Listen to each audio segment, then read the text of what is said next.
नमस्कार, आर्य न्यूज देख रहे हैं आप। मैं हूं आपके साथ पल्लवी सिंह। मध्य प्रदेश और छत्तीसगढ़ बुलेटिन की शुरुआत करेंगे छत्तीसगढ़ से, जहां कवर्धा से पुलिस की एक बड़ी कार्रवाई सामने आ रही है।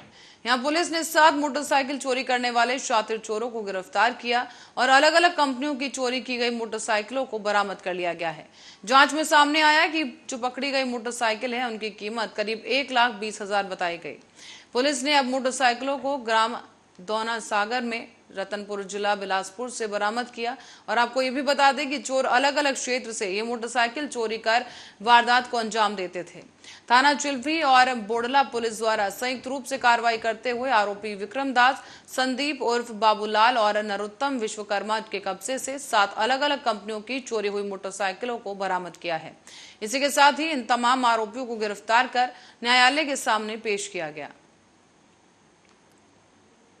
इसमें चिल्फी पुलिस और फिर बोडला पुलिस के द्वारा संयुक्त कार्रवाई करते हुए 3 आरोपियों को गिरफ्तार करके उनके कब्जे से 7 मोटरसाइकिल बरामद किए गए। सभी 7 मोटरसाइकिल चोरी से संबंधित हैं। इसमें 2 आरोपी जिसमें विक्रम दास और संदीप धारवैया, ये दोनों चिल्फी के निवासी हैं। चिल्फी के आसपास की गाड़ियों को चोरी कर करके रतनपुर में ले जाकर के बिक्री करते थे, जिसमें रतनपुर का नरोत्तम विश्वकर्मा है जिसके संपर्क में थे और वहाँ पर इसके द्वारा गाड़ियाँ बिक्री की गई थी। इन तीनों के कब्जे से 7 बाइक बरामद किए गए और इनसे भी और पूछताछ की जा रही है। ये बाइक जो चोरी किया है, जिसमें से 2 बाइक हमारे ज़िले की हैं और अन्य जो बाइक है सरहदी जिला मुंगेली और बिलासपुर से संबंधित है, जिसमें उनके मालिकों का भी पता तलाश हम लोग कर रहे हैं ताकि और केंद्र सरकार की संस्था पेंशन कोष नियामक और विकास प्राधिकरण ने नई पेंशन योजना के तहत कर्मचारियों के पेंशन अंशदान के रूप में जमा 17,240 करोड़ रुपए की राशि वापस करने से इनकार कर दिया है। अब मुख्यमंत्री भूपेश बघेल ने केंद्रीय वित्त मंत्री निर्मला सीतारमण और प्रधानमंत्री नरेंद्र मोदी को पत्र लिखकर राशि वापस देने की मांग की। मुख्यमंत्री बघेल ने लिखा है कि राज्य सरकार द्वारा एनपीएस ट्रस्ट और एनएसडीएल के साथ किए गए अनुबंधों में ऐसा कोई विशिष्ट प्रावधान नहीं है कि जो राज्य सरकार को नवीन अंशदायी पेंशन योजना के लिए अनुबंध से बाहर जाने और पुरानी पेंशन योजना लागू करने से रोकता है। इसीलिए इससे पहले पिछले 6 महीने ही वित्त विभाग पीएफआरडीए को पत्र भेजकर राशि वापस देने की मांग की गई थी। और अब बता दें कि छत्तीसगढ़ की तरह ही राजस्थान में भी पुरानी पेंशन योजना लागू है। राजस्थान सरकार ने भी करीब 39,000 करोड़ रुपए वापस मांगे थे, लेकिन केंद्र की संस्था पीएफआरडीए राशि वापस करने से इनकार कर चुका है। अब मुख्यमंत्री की ओर से भेजे गए पत्र में कहा गया कि राज्य सरकार की ओर से वित्त सचिव ने 20 मई को पीएफआरडीए का पत्र भेजा था। और छत्तीसगढ़ से खबर सामने आ रही है, जहां जशपुर जिले में शुक्रवार को एक व्यक्ति को हाथी ने कुचलकर मार डाला है। बता दें कि इसकी जानकारी एक वन अधिकारी ने दी है और उन्होंने ये भी कहा कि कुंकुरी रेंज के कंडोरा करमटोली जंगल में हुई यह वारदात, जहां पर मृतक की पहचान राजेश रंभ के रूप में हुई है। अधिकारी ने यह भी बताया कि व्यक्ति के परिजनों को मुआवजा दे दिया गया है।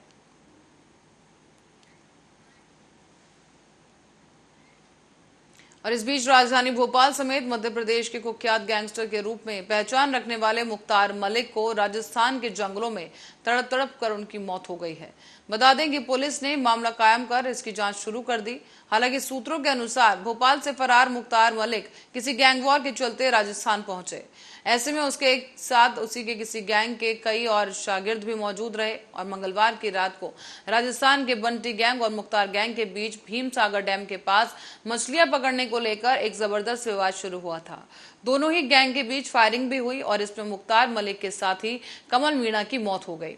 इस गैंग वॉर में मुख्तार मलिक और उसका खास माने जाने वाला विक्की वाहिद भी घायल हो गया। इसके बाद से ही विक्की वाहिद, मुख्तार मलिक और उसके साथी राजस्थान के जंगलों में भूखे प्यासे भटक रहे थे।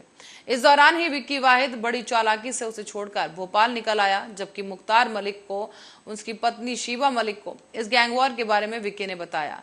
साथ ही शीबा मलिक राजस्थान भीमसागर बांध क्षेत्र में पहुंची, जहां विक्की ने उसको जानकारी दी कि मुख्तार मलिक दरगाह में छिपा हुआ है, लेकिन हकीकत में वो जंगलों में ही भटक रहा था और अब उसकी मौत की खबर सामने आ रही है।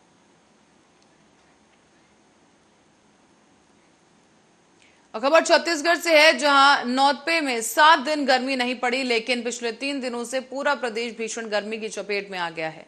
प्रदेश के अधिकांश हिस्से लू की चपेट में हैं और तापमान लगातार 3 दिन से बढ़ता जा रहा है और इस अवधि में शुक्रवार को जैसे आसमान से आग बरसी हो।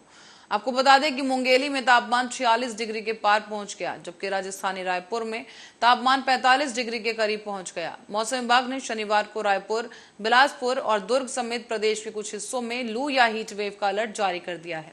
इस दौरान लोगों से यह भी अपील की गई कि दोपहर 1 बजे से 4 बजे के बीच में जरूरी होने पर ही बाहर निकलें, वो भी सुरक्षा के साथ।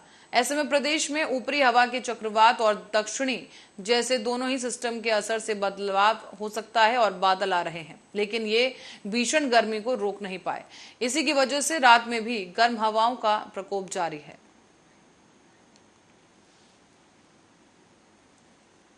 और इस बीच सच्चा भाव और ज्वेलरी की गुणवत्ता बताने को लेकर अब छत्तीसगढ़ की राजधानी रायपुर में आनंद ज्वेल्स के स्टोर को भव्य तरीके से लॉन्च किया जा रहा है। बता दें कि पंडरी मार्केट में आनंद ज्वेल्स के विश्व स्तरीय मॉडर्न ज्वेलरी स्टोर का उद्घाटन रविवार 5 जून को रायपुर के महापौर एजाज डेब्बर और पंडित विजय शंकर मेहता द्वारा किया जाएगा।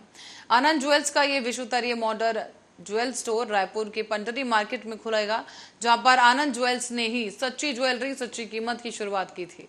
इसमें ग्राहकों को 916 ग्रेड का सोना सच्ची कीमत पर दिया जाता है। साथ ही ज्वेलरी के साथ साथ गुणवत्ता और आनंद ज्वेलर्स अपने बहुत ही बेहतर सर्विस के लिए भी जाना जाता है। आपको ये भी बता दें कि फाइनेंशियल टाइम्स और इकोनॉमिक्स टाइम्स द्वारा रजिस्टर्ड रिसर्च एजेंसी से करवाए गए सर्वे में आनंद ज्वेल्स को एशिया पैसिफिक के 25 देशों की हाई ग्रोथ करने वाली 250 कंपनियों में शामिल किया गया है। और इस बीच भाजपा के सांसद महेंद्र सोलंकी ने मोदी सरकार के 8 साल पूरे होने पर बीजेपी कार्यालय पर प्रेस वार्ता का आयोजन किया। इस दौरान प्रेस वार्ता को संबोधित उन्होंने किया, साथ ही कहा कि अभी अपने 8 साल पूरे होने पर सेवा, सुशासन और गरीब कल्याण के लिए समर्पित नरेंद्र मोदी सरकार ने जो काम किए हैं वो यादगार हैं।